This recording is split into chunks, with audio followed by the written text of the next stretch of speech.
Let's watch. Crazy. No one could sing a song like Patsy Cline. There was pure magic in her voice. Now, nearly 40 years after her death, fans can gain an insight into the woman behind the music at a new exhibit at the Country Music Hall of Fame. Love Always, Patsy. Letters from a Jewelry Box. At the heart of the exhibit are 10 original letters handwritten by Patsy and addressed to a young woman named Treva. She was Patsy's first fan club president, and she became a very close friend. And it was interesting because in one of the first letters that Patsy wrote to her, Treva had asked if she could start a fan club for Patsy, and Patsy said, let's wait until people get to know who Patsy Cline is a little bit better. I've got your memory, or has it got me? It wasn't long before Treva started that Patsy Cline fan club.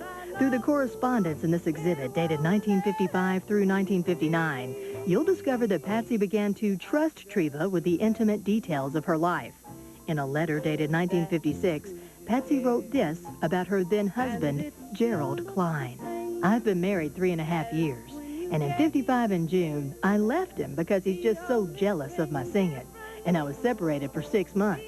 This past November, we went back together, but I'm afraid things aren't going to work out. He's 33 and I'm 23, which I don't think has anything to do with it, but he has been married before. I'm his third wife, and he doesn't want any children. A month later, Treva received this letter from Patsy. Dear Treva, I haven't heard from you in a while, so I thought I'd drop you a line. I guess I haven't told you that I'm back home in Winchester with Mom. He told me if I was going to sing, I wasn't going to live with him. So, I'm back home. Patsy continued to sing, and she continued to write Treva. Sadly, Treva met an untimely death in 1960 at the age of 22. It wasn't until years later that a cousin found the treasured correspondence in an old jewelry box. 4 years ago, the collection was purchased by Cindy Hazen and Mike Freeman, who have given us a compilation of all 48 writings in their new book, Love Always, Patsy. We let Patsy tell her own story. We thought that was the best way to approach it. So you read her words, day by day, page by page, as she's writing to Treva, and her life unfolds for you. One excerpt from the book about her widower Charlie Dick reads, My Charlie left Monday and is in South Carolina now, but might go on to Fort Benning, Georgia. I've never loved a man so much in my life. He is my life, my world, just my everything.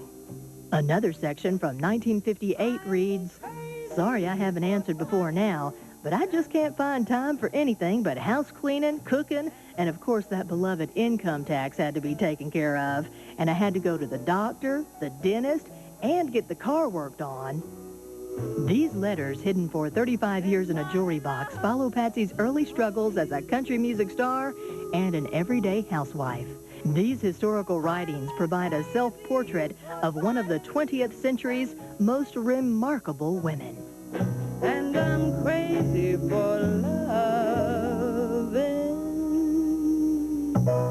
you.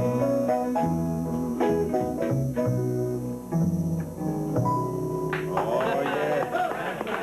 Nice. Very nice. Thank you, Patsy. My dad and I are pretty close.